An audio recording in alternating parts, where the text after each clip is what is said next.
Hello, everybody, and welcome back to OMB Reviews. I am the critic who is a cynic. Hope we're doing well, and today we'll be doing a box office forecast, looking ahead to some films, including we now have box office projections for The Northman, as The Northman has definitely been in a state of flux, as many have suspected that its release date might get pushed because of a lack of marketing, but apparently there have been marketing releases as of late, and so therefore people like Box Office Pro are now putting out some projections for the film, which has me excited because it means that The Northman's release is more imminent than what it could have been. I'm glad that it has not been pushed away because it's one of those few films, especially one of the fewer lower budget, or I guess you could really say more independent feeling films that I have really to look forward to in the next coming days, especially that and Father Stew. We'll talk about that. We'll also talk about Sonic the Hedgehog 2's numbers and the budget that we have for Sonic the Hedgehog 2 now at this point in time, and also what will likely happen with films like Fantastic Beasts, and of course the film that I saw last night,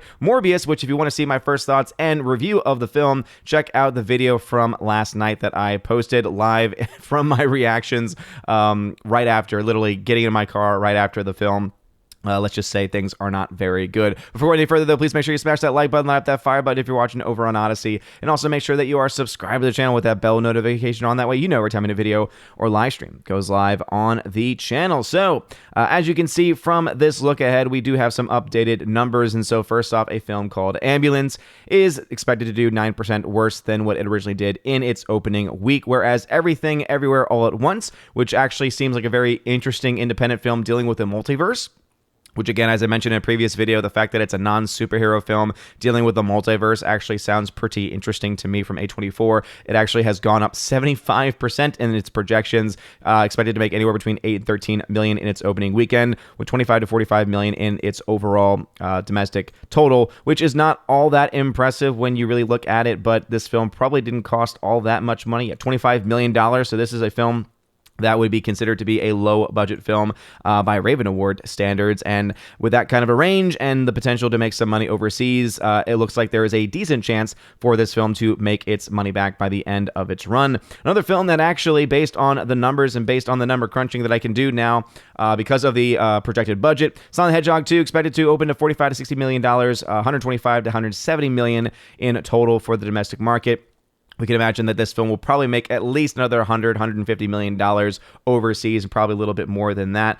With a film that has a $110 million budget, the film needs to make around $275 million in order to break even. I think that that is absolutely doable with a film like this. I think that a lot of people who I tend to see in the comment section really like the first Sonic the Hedgehog movie and are looking forward to this, or at the very least do want to support Jeff Fowler and his work, especially since he, again, stalled and delayed the original film in order to appease the fans and in order to fix the terrible original design that they had for the character. So I think a lot of people still have an attachment to that and still have a dedication to that as well, though I myself just am not a real big fan of the live-action version of Sonic, though I do appreciate the work of Jeff Fowler in listening to fans and giving, fan service in that way and in that capacity. So, who knows exactly what my own thoughts on the film are going to be. But I do think that looking at the box office now that we have an actual budget for the film, I think that this film definitely has a pretty good chance of not just breaking even, but also being able to make a little bit of profit, as I could see this film being a $300 million plus million. I keep doing it. $300 plus million film by the end of its run. Father Stew, unfortunately, is looking like it might not do as well at the box office, $4 to $8 million in its opening weekend, down 14% from original projections, with a overall total being somewhere between 15 and 30%. If we look at Father Stew, we can check and see if we have a budget for this film. We do not, so we cannot therefore make any real projections on whether or not this will be really good or bad in the long run for it. Obviously, the more money that a film can make, the better it is for the film's break-even point, but this film probably also, similar to Everything Everywhere All at Once, probably cost not that much money, and so it does not need to make nearly as much to break even, though the outlook for Everything Everywhere All at Once is looking a lot better than for Father Stew, which, as I said before, I definitely have a personal interest in because it does tell the story of a Catholic priest, and it is played by a Catholic in Mark Wahlberg, and also The father figure of the film, Mel Gibson, is also a Catholic as well. And so I have a feeling that it will probably be relatively respectful, which is not very common, I feel, in especially modern filmmaking towards the Catholic Church. What is projected to be lower than expected is the Fantastic Beasts film, Fantastic Beasts 2, The Secrets of Dumbledore. And the fact that the secret is that he is gay. So, again, that's something that obviously J.K. Rowling put out on Twitter years ago to much fanfare, even though, again, it had nothing to do with the actual story, and it basically was just her making things up, trying to stay relevant at the time. This film, though, we don't have a production budget for yet, but as I've mentioned in previous videos, we can look at some of the earlier films there, and we can look at the fact that the last film cost $200 million. I saw a recent trailer for this before Morbius, and based on just paying attention more so to the type of visual effects that are featured in this film and the types of fight sequences that are in this film, I can imagine that this is probably going to have about a $200 million budget's worth of effects in it. So I could see this being anywhere between $150 and $200 million. And so I would say that this is definitely still in a state of a flux, because you could potentially see a $500 million break-even point. And if this film especially doesn't do as well in its opening weekend, as, again, it's 9% down, and if it doesn't take off in the overseas market, that could definitely have an impact. Also, even though this is not a reason why I would not want to go see the film, there is obviously a lot of hatred towards J.K. Rowling, and so I would not be surprised if there is a type of boycott of this film, or at least a perceived boycott, or at least an attempted boycott by Twitter warriors who are going to try and say, oh, but this is written by J.K. Rowling, and we don't like her because she's transphobic or something.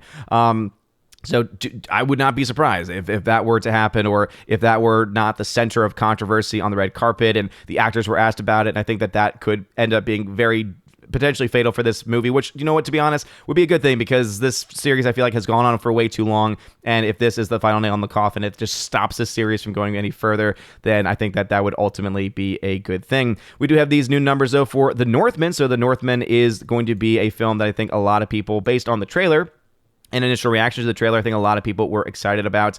Just everything about it just looks pretty awesome. It's got a great cast with Alexander Skarsgård in the leading role, Nicole Kidman, Claes Bang, Anya Taylor-Joy, you all know that I'm a big fan of hers. Ethan Hawke is in the film as well. Bjork and Willem Dafoe. Again, Willem Dafoe, huge fan of his. This film, however, is going to be the largest budget film that Robert Eggers has seen, I think, in his entire career. And this is actually, I think, relatively new. Let's see when this source here was posted, March 29th. So yeah, this is brand new information. So, oh my goodness, this film cost $90 million to make. Now, based on the trailer, I can understand how they could have done that, but oh boy. So this, I don't know how this is going to turn out for Focus Features, because it's only projected domestically to make $4 to $8 million in its opening weekend, with $10 to $20 million in total by the end of its run. Now, to be fair, even Box Office Pro mentions that there hasn't been a lot of promotion for this film, which has led to a lot of speculation that the film will be delayed. So this very well could change and actually go up in projections, especially since we're just still a few weeks away from its release. So if they really start to ramp up the actual marketing campaign for this film, and if it gets really good word of mouth, if the film is actually really, really good and really well done, then you could potentially see these numbers go a lot higher. But with $90 million, just based on current standards, you would be looking at a break-even point of $225 million. And let's just be honest, films like The Northman don't tend to make that kind of money. I'm just going to be honest here, especially, again, Robert Eggers is a very talented film director, but I just don't really see that being a film that's going to be able to do so. If we actually look to his filmography, he's done films like The Witch and The Lighthouse. This is really just his third full feature release. The Witch itself was made for around $4 million, and only ended up making 40.4. So it made well more than enough to break even and to make some profits. And so that's the reason why I think that, and a lot of people say a lot of positive things about The Witch. I personally found it relatively boring, and so I wasn't able to really get into it. Then look to The Lighthouse, which I liked a lot more, though the story was also one that was very hard to get into. But this is the first time he's working outside of A24's framework. So this one was only $11 million, and this one only made 18.3.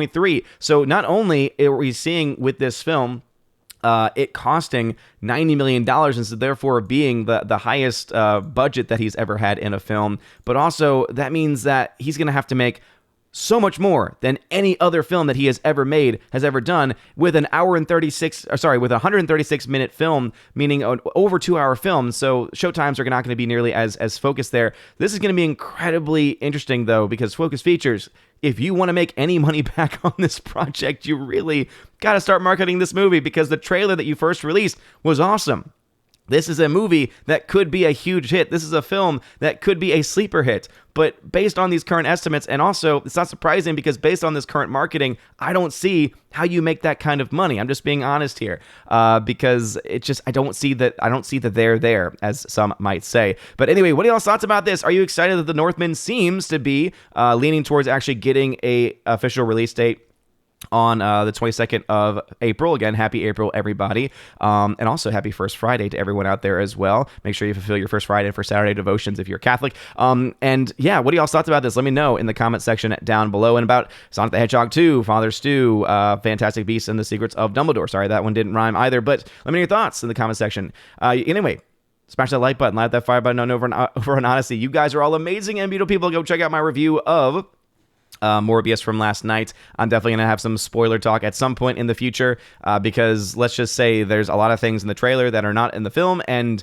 the way in which they actually are in the film technically, I think, is something that Sony should be just ashamed of, because I think it's false marketing in a lot of ways. But anyway, that's all I'll say for the moment. Anyway, have a wonderful rest of your day, everybody, and as always, God bless.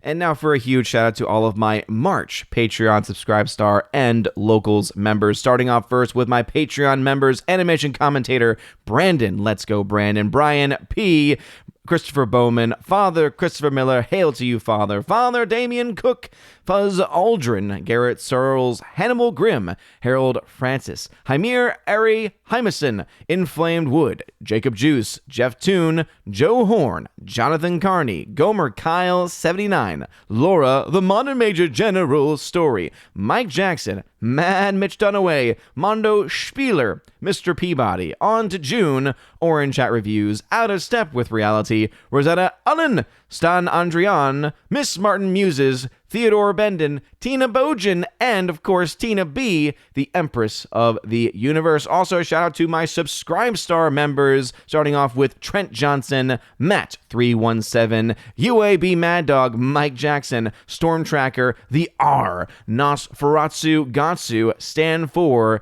John B, Mr. Roy, Glinzer, J. Alex McCarthy Jr., Dean Heiss / the new number 2, J-Rod the Beer Guru, and ZK Man. And a final shout out to my Locals members, Kara Tharp, UAB Mad Dog, Mike Jackson, and Robert Barnes. And lastly, a huge shout out to my newest Locals member, Brett D90.